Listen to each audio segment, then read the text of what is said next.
vamos a contar con la doctora Paula Calero. Es médico especialista en aparato digestivo del Hospital Arnau de Vilanova. Y bueno, pues como estáis viendo ahí, ya han quitado. El título de la ponencia será Trastornos funcionales digestivos en el paciente con fibromialgia.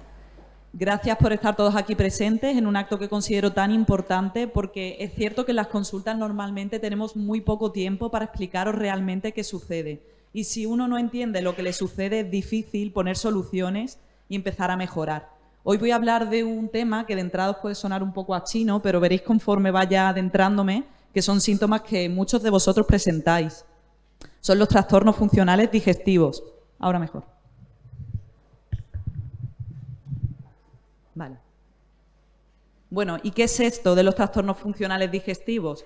Pues son un conjunto variable de síntomas que se forman a lo largo de cualquier órgano del tracto gastrointestinal, y tenemos que pensar que esto empieza en la boca y acaba en el ano, ¿vale? Y que estos síntomas pueden ser recidivantes o bien constantes en el tiempo. Cosa muy importante, no son debidos a un daño estructural en el órgano, ni tampoco son problemas psiquiátricos ni psicológicos. Esto es algo real. Lo que pasa es que es un poco difícil de entender. Vamos a coger como ejemplo un ordenador, ¿no? Que está compuesto de dos partes, el software y el hardware. El hardware, digamos que es la parte orgánica. Cuando hablamos de medicina, de los problemas orgánicos, es lo táctil, lo perceptible. Si yo hago una endoscopia en un paciente que tiene dolor y diagnostico una úlcera gástrica, esto es muy fácil de comprender. El problema viene cuando lo que falla es el software del ordenador, no todo lo funcional, todas aquellas cosas que al ojo humano de entrada son invisibles. Y tenemos que llamar ahí ya al informático porque nosotros no entendemos lo que le está pasando al ordenador. Y es que realmente lo que es difícil de ver es difícil de entender, pero esto no quiere decir que no exista. Los trastornos funcionales digestivos, hay un eje muy importante que habréis oído todos hablar de él, que es el eje intestino-cerebro, que es un eje muy potente y que manda direcciones en ambos sentidos, del intestino al cerebro y del cerebro al intestino. Y entre medio, además, tenemos la microbiota, que son un conjunto de miles de microgérmenes que conviven con nosotros y que también están mediando entre este eje. De hecho, hay muchos que les llaman ya como el segundo cerebro del organismo. Vale. Este conjunto de síntomas de los trastornos funcionales suelen ser muy invalidantes. Y además muchas veces nos da la sensación de que estamos sometiendo al paciente a un montón de pruebas complementarias. Cada vez que vienen a la consulta, esto está bien, vamos a pedir otra cosa. Y realmente esto no es un trastorno que sea por descarte. Tenemos unos criterios que establecen bien el diagnóstico de este tipo de trastornos, que son los criterios de Roma 4, de un grupo de expertos que de forma periódica se van reuniendo en esta ciudad y nos indican cuáles son los ítems que hay que cumplir para llegar a hacer este tipo de diagnóstico. Y a veces nos enzarzamos, pues eso, con una serie de pruebas complementarias que no siempre son necesarias. De estas reuniones de expertos del consenso de Roma 4 vemos cómo sale esta lista de múltiples trastornos funcionales en función a la parte del tracto digestivo que este afecta.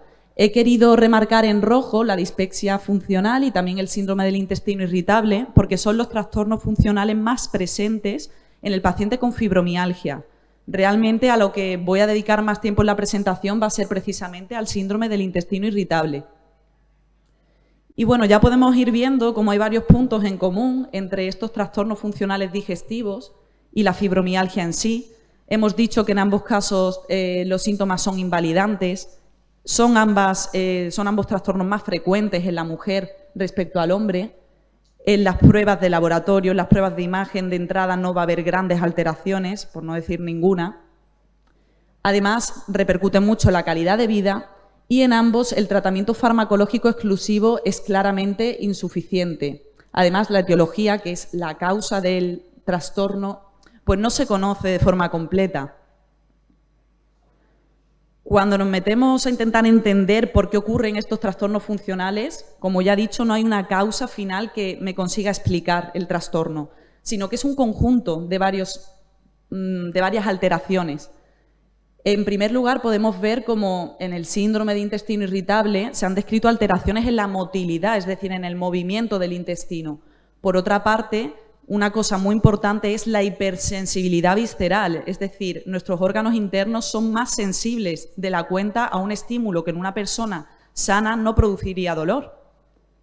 Se han descrito también alteraciones en la función mucosa y o inmune, es decir, en la barrera intestinal. De hecho, muchos hablan del síndrome del intestino irritable como un síndrome posinfeccioso. He pasado una gastroenteritis aguda fuerte, ya el germen que me la produjo no lo tengo, pero se me han quedado una serie de síntomas de forma crónica. Eso es bastante frecuente verlo.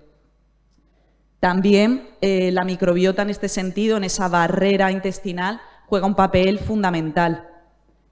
Tenemos también alteraciones descritas del procesamiento de la información a nivel del sistema nervioso central y se ha visto que los trastornos funcionales digestivos están también muy asociados a otro tipo de trastornos como puedan ser la ansiedad, trastornos anímicos depresivos, incluso son más prevalentes en pacientes que tienen historia de maltrato infantil. Y a veces se llega un poco a la pregunta de ¿esto es causa o es consecuencia? No sabemos qué fue antes, ¿no? El huevo o la gallina, pero desde luego que están asociados lo tenemos claro. Se postula también que puede existir una causa genética que haga que algunos individuos sean más predisponentes bajo ciertos factores ambientales a desarrollar la enfermedad respecto a otros. Lo que tenemos que tener claro es que el intestino no es un tubo por el que yo echo comida, por el que pasan gérmenes y tal como entra, sale. No, el intestino se parece más a la imagen que podéis ver a la izquierda, ¿vale? Eso es la luz de dentro del intestino que está recubierta por millones de células con esas pequeñas vellosidades que aumentan la superficie de absorción y entre ellas pues conviven diversas enzimas que nos ayudan a digerir el alimento y toda la microbiota que llevo comentando ya desde el principio, ¿vale? Que en teoría esta microbiota es buena para nosotros, nos ayuda a hacer funciones, a absorber nutrientes, pero cuando se desequilibra, pues es cuando vienen los problemas, ¿no? El desequilibrio en esta barrera intestinal hace que las uniones estrechas entre las células intestinales se vayan como separando, de modo que el intestino empieza a ser más permeable y a su través pueden pasar macromoléculas que normalmente no deberían alcanzar el torrente sanguíneo o por lo menos no en las cantidades que pudieran hacerlo, de modo que un problema que empieza en el intestino pasa ya a nivel sistémico, ¿vale? Del torrente sanguíneo esto va a todo el organismo y cada vez se está estudiando más esto porque se está viendo que hay relación en alteraciones en la microbiota en cuanto a pacientes con fibromialgia, incluso en enfermedades neurodegenerativas, pero es un campo en el que todavía tenemos que dedicar mucho tiempo y mucha investigación. Y bueno, he nombrado que el síndrome del intestino irritable es lo más prevalente en pacientes con fibromialgia, pero ¿qué es esto exactamente? Ya sabemos que es un trastorno funcional. Como buen trastorno funcional es algo benigno y que cursa de forma crónica. No entraña ningún tipo de malignidad. Esto no predispone a mayor cáncer ni a otras enfermedades inflamatorias en otros órganos. Pero es verdad que es algo crónico e invalidante. Tenemos distintos tipos de síndrome de intestino irritable en función al síntoma del que se acompañe, ¿no? Porque el colon irritable es básicamente dolor y alteración en el tránsito intestinal. Si esa alteración cursa en forma de estreñimiento, en forma de diarrea o se van alternando, pues se definen los distintos tipos de colon irritable que hay. Siendo los más frecuentes en el paciente con fibromialgia, el síndrome de intestino irritable que cursa con estreñimiento y aquel que cursa de forma mixta, es decir, con diarrea y estreñimiento de forma alternante. Bueno, pues ya he dicho que básicamente el colon irritable se define por dolor abdominal y cambio en el ritmo deposicional. Pero además es muy frecuente que los pacientes con síndrome de intestino irritable tengan distensión abdominal a lo largo del día. Muchas veces vienen los pacientes a consulta, ¿no? Con una foto de mire doctora cómo se me pone la barriga, que parezco una embarazada. A mí esto no me ha sucedido en la vida y no os hacéis la idea de la cantidad de pacientes que nos traen un auténtico reportaje, ¿no? De esto. Muchos sienten que es hinchazón, que notan como si estuvieran inflamados por dentro, pero se han hecho estudios en los que se ha visto que realmente el contenido de dentro del intestino no es que aumente de forma exagerada, sino que se produce una respuesta, digamos, nerviosa anómala que hace que se redistribuya el contenido dentro de la cavidad abdominal y que se quede pues como más concentrado, ¿no? Vemos cómo baja el diafragma, la musculatura se relaja y protruye hacia adelante. Pero claro, no todo paciente con dolor y con alteraciones en la frecuencia deposicional va a ser un paciente con síndrome de intestino irritable. Esto tiene que cumplir unos criterios según Roma 4 para poder llegar al diagnóstico y son unos criterios básicamente de temporalidad, ¿vale? Hablamos de que estos síntomas deben estar presentes al menos un día a la semana y que tengan que haberse iniciado 6 meses antes y luego persistir con cierta cadencia los últimos 3 meses. Es un poco lioso, pero todo esto nosotros lo vamos valorando en las consultas según venís y bueno, pues eso, tenemos que ver que realmente sea algo continuo, ¿no? Sea algo aislado que puede corresponder pues, a una gastroenteritis ya pasada. Esto tiene unos criterios de temporalidad muy específicos. Pero claro, ¿es todo colon irritable? Pues no. Tenemos que valorar también en la consulta las llamadas banderas rojas que nos pongan de alerta para intentar discernir pues, otras enfermedades que pueden dar síntomas similares. Por eso, cuando venís en una primera visita, haremos hincapié sobre todo en estos síntomas de alarma, en que no hayáis perdido peso de forma anómala, que las deposiciones no vayan con sangre, que no tengáis antecedentes familiares de cáncer colorectal o que los síntomas no hayan empezado a una edad muy tardía, como sería por encima de los 50 años, que ahí siempre hay que descartar la organicidad. Y en estos supuestos, pues sí que tenemos que hacer pruebas complementarias, pero no en todos los pacientes, como comentábamos al principio. Aquí sí que ya recurriremos pues, a pruebas más invasivas, como puedan ser endoscopias o incluso pruebas de imagen, como el TAC, en función a los síntomas en concreto que cada paciente nos mencione. Y bueno, una cosa que está muy de moda hoy en día es el tema del SIBO, que seguro que muchos de vosotros habéis escuchado. De hecho, ha sido un auténtico boom este verano, ha salido incluso los medios de comunicación, en periódicos, porque está colapsando realmente la consulta de digestivo. Pero no es una cosa solo de Internet, es una cosa que también lo estamos viendo en las principales publicaciones científicas. Se ha disparado el interés científico también en este campo. Sin embargo, es algo que lleva existiendo desde hace muchos años. ¿Qué es el SIBO exactamente? Pues hablamos de SIBO como un sobrecrecimiento bacteriano del intestino delgado. Y tenemos una variante, que es el IMO, que hablaríamos del sobrecrecimiento metanogénico, ¿vale? En el que principalmente pues, se produce gas metano. Para hacernos una idea, cuando hablábamos de la microbiota intestinal, si se produce un desequilibrio pues, llevado al extremo en un grupo determinado de bacterias, estas bacterias se van alimentando de lo que nosotros comemos, principalmente de fibra y de hidratos de carbono. De la digestión por parte de estas bacterias de esos alimentos se produce un fenómeno de fermentación y liberación de gas, principalmente metano e hidrógeno. Entonces, cuando hay un sobrecrecimiento y una producción excesiva de estos gases, el paciente se va a notar más hinchado, va a notar más meteorismo, que la producción es excesiva de gas, va a notar dolor abdominal, puede presentarse en forma de diarrea y, como dato curioso, el metanogénico sí que suele ir más ligado al estreñimiento. Entonces, como podéis ver, son síntomas muy parecidos a los que ocasiona el síndrome del intestino irritable, por lo que a veces es difícil de discernir. Pero es que muchos pacientes se solapan. Yo puedo tener un colon irritable y puedo tener también un sobrecrecimiento bacteriano. De hecho, vemos cómo a la hora de explicar el por qué suceden este tipo de trastornos, la microbiota era uno de los puntos, pero no el único. Entonces, a la hora de abordar un paciente que pueda tener un sobrecrecimiento bacteriano intestinal, es importante recordar que como los síntomas son muy parecidos también al síndrome del intestino irritable, no podemos centrarnos solo en esto y olvidar todos los demás agentes que están influenciando, ¿vale? Porque a veces metemos al paciente en una espiral de antibióticos, no terminan de mejorar y esto acaba generando pues, mucha frustración. Y está claro que la microbiota es fundamental, pero no es lo único y hay que seguir pues, indagando mucho en este campo. Entonces, ¿qué tenemos? ¿Qué herramientas usamos para abordar el síndrome del intestino irritable? Pues yo quería traeros esta diapositiva en la que os fijéis un poco en esa montaña rusa, ¿no? De subidas, bajadas y momentos de más calma, que al final es lo que define a este tipo de trastornos funcionales. Son crónicos, pero no siempre voy a estar mal. Va a haber episodios de mejoría y épocas también de calma. Lo que tenemos que tener claro es que no hay un tratamiento específico para este tipo de trastornos y que, en cierto modo, tenemos también que aprender a convivir con ello. Para aquellos periodos en los que esté muy sintomático, con mucho dolor, diarrea, estreñimiento, pues vamos a tener tratamiento enfocado al control de esos síntomas. Y luego, para aquellos pacientes que con las medidas iniciales del control de síntomas y con cambios en la alimentación y el deporte, que son los principales pilares para que uno esté bien a largo plazo, si con esto no es suficiente, entonces utilizaremos pues, otras medidas que tenemos también disponibles, como son los fármacos neuromoduladores, de los que ahora hablaré, Y importante también no olvidar el abordaje psicológico. Como ya había comentado, muchas veces se asocian pues, problemas también de depresión, ansiedad, que no me permiten terminar de mejorar porque no los estoy abordando. Y recordar ese eje intestino-cerebro que es bidireccional. Bueno, vamos al tratamiento del dolor.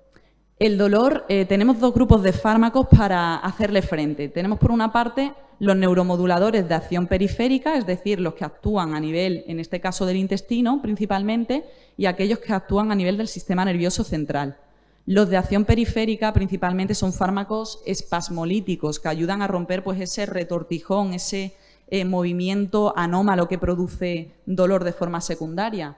Veréis aquí nombres que son más bien principios activos, bromuro de otilonio, bromuro de ioscina, igual os suena más si os hablo de duspatalin, espasmoctil, buscapina, que son al final todos estos fármacos. Tenemos otros productos más naturales, como sería, por ejemplo, la menta, que también tiene efectos beneficiosos sobre el intestino en cuanto al control del dolor. Y luego en el grupo de abajo, en verde, ya son fármacos más específicos que utilizamos en una segunda línea de tratamiento, orientándolos en función a si lo que predomina en el síndrome de intestino irritable es la diarrea o el estreñimiento. Esto no me vale para todos los pacientes y tenemos que individualizar. Y luego, en la parte de la izquierda, tenemos los neuromoduladores de acción central. ¿Vale? Estos son fármacos que modulan el dolor, lo modifican el cómo yo lo percibo. Pero importante, aunque se utilizan en problemas también psiquiátricos como pueda ser la depresión, estos fármacos yo no los estoy poniendo con una función antidepresiva, que de entrada esto a los pacientes en consulta le echa muy para atrás, ¿vale? Pero sí que vais a ver que son ansiolíticos, antidepresivos, incluso antipsicóticos, porque de forma inicial se utilizaban en estos trastornos y han sido el nombre que han recibido tradicionalmente, pero tienen otras muchas funciones, como modular el control del dolor. Aquí tenemos un breve esquema de lo que serían todos los fármacos disponibles para modular este dolor a nivel del sistema nervioso central. Y en rojo he querido destacar los antidepresivos tricíclicos, que son los que más evidencia tienen a la hora del control del dolor en los trastornos funcionales digestivos. Pero tenemos otros fármacos, como serían, en primer lugar, los inhibidores de la recaptación de serotonina, que serían, por ejemplo, de interés en aquellos pacientes que tengan pues, rasgos fóbicos, rasgos depresivos asociados, o en el otro lado, los antidepresivos tetraciclínicos, que se utilizarían sobre todo en el paciente que tiene síntomas más dispépticos, que sería como la sensación de saciedad precoz, las digestiones pesadas, incluso náuseas, vómitos. Entonces, como podéis ver, en función al síntoma que tenga el paciente, tenemos una gama de fármacos bastante amplia para elegir e ir individualizando. Y de los efectos secundarios que producen este tipo de fármacos, a veces nos podemos ayudar para guiar el tratamiento, porque como podemos ver, tienen un efecto también en la motilidad intestinal, muchos de ellos, y también en cuanto al peso. Por ejemplo, en el primer grupo vemos como los inhibidores de la recaptación de serotonina suelen producir diarrea y pérdida de peso. Entonces aquí un paciente ideal que se podría beneficiar de ellos es el paciente obeso y que vaya estreñido habitualmente. Y así poco a poco pues podemos ir individualizando qué es lo mejor para vosotros. Y vamos ya a uno de esos principales pilares que os he comentado que intervienen en que el paciente esté bien de forma crónica, ¿no? A largo plazo, algo con lo que siempre puedo jugar y que es tan fundamental como la alimentación. A ver, de entrada, sí que quiero dejar claro que nosotros no somos nutricionistas, que muchas veces venís a pedirnos consejos y tenemos ciertas limitaciones a la hora de prescribir dietas. Nosotros no prescribimos dietas. Para eso estamos luchando cada vez más en las consultas de digestivo por tener un nutricionista de referencia en este tipo de trastornos, pero todavía nos queda trabajo por hacer. Lo que quiero que sepáis es que nosotros analizamos no solo lo que coméis, sino también cómo coméis. Y el mundo en el que vivimos es un poco este mundo que vemos en la foto, ¿no? Un mundo de estrés, un mundo en el que cuando estoy comiendo estoy haciendo 20 cosas más a la vez y al final estoy actuando un poco como un autómata y recurriendo cada vez más a comidas pues procesadas porque no tengo tiempo, tengo que comer fuera de casa. Incluso cuando estoy en casa me pongo a comer delante de la tele y no soy consciente del plato de comida que tengo por delante. Como rápido y como mal y luego pues me sienta peor. Esto es un poco la realidad en la que estamos viviendo. Y esto sería pues el mundo ideal, ¿no? El mundo en el que en casa nos reunimos, si vivimos en familia, en torno a la mesa para comer tranquilos, conversar, que sea un espacio para intercambiar también pues pensamientos, inquietudes. En casa es fácil comer lo que a uno le sienta bien, pero cuando va fuera lo ideal sería dedicar un tiempo a la semana para organizar un menú y tapes que me pueda llevar también al trabajo, ¿no? Porque ya sabemos que estos pacientes toleran mal muchos alimentos y que tienen que hacer una dieta pues muy específica para encontrarse bien y controlar los síntomas.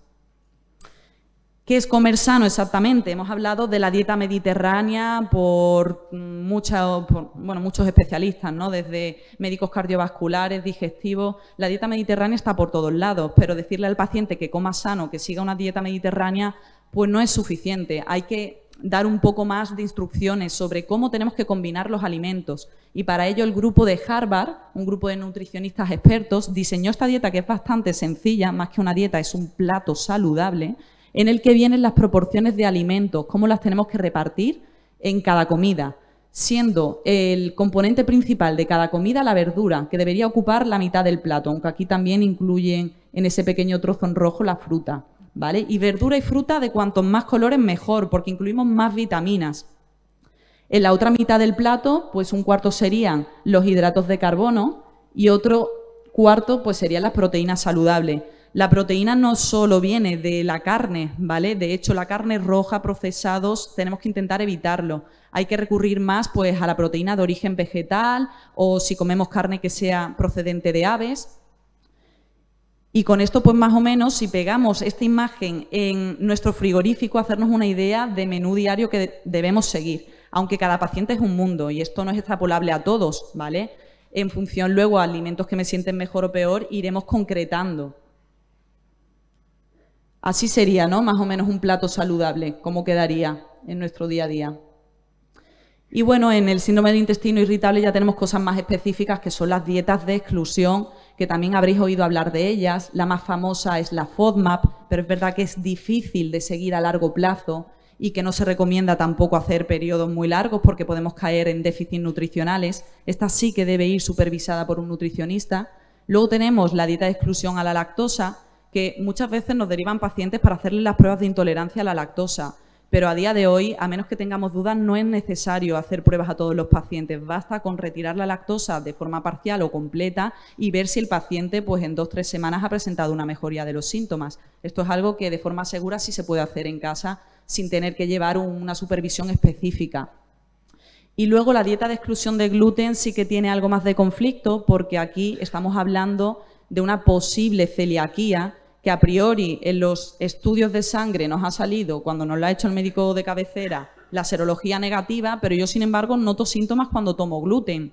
Entonces, quitar el gluten de forma empírica de la dieta y mejorar y mantenerlo así a largo plazo no es adecuado si no ha sido valorado antes por digestivo, porque la enfermedad celíaca muchas veces es seronegativa y puede existir una inflamación crónica en el intestino que estemos pasando por desapercibido y estamos aquí hablando ya de un trastorno autoinmune, que no es lo mismo que una intolerancia al gluten y que requiere pues, un seguimiento específico porque se asocia a otras complicaciones a nivel sistémico. Vale. La dieta FODMAP sí que voy a entrar un poquito más en ella porque muchos nos venís preguntando en consulta. Es una dieta básicamente con bajo contenido en hidratos de carbono fermentables, es decir, en hidratos de carbono que se fermentan y producen gas en mi interior y me hincho y tengo diarrea de forma secundaria. Bien, como podemos ver en las iniciales, son muchos los hidratos de carbono fermentables que intervienen, oligosacáridos, disacáridos, monosacáridos. Si vamos viendo por grupos, hay muchas verduras implicadas, mucha fruta, la propia lactosa y luego están el grupo de los azúcares del alcohol de los azúcares, que serían los edulcorantes artificiales principalmente y los procesados light. Esto es importante tenerlo en cuenta porque muchas veces uno se piensa que come sano porque come light y a veces estos productos se fermentan y me hacen estar más sintomático y que me encuentre peor. Y es mejor tomar algo natural o incluso añadir un poquito de azúcar al café antes que dedicarme al sorbitol y a todos los edulcorantes que me acaban hinchando. Las fases de la dieta FODMAP incluyen de una primera fase de eliminación estricta de todos estos grupos de alimentos que hemos comentado. La segunda fase sería la reintroducción progresiva para ir viendo la tolerancia que yo tengo a estos alimentos.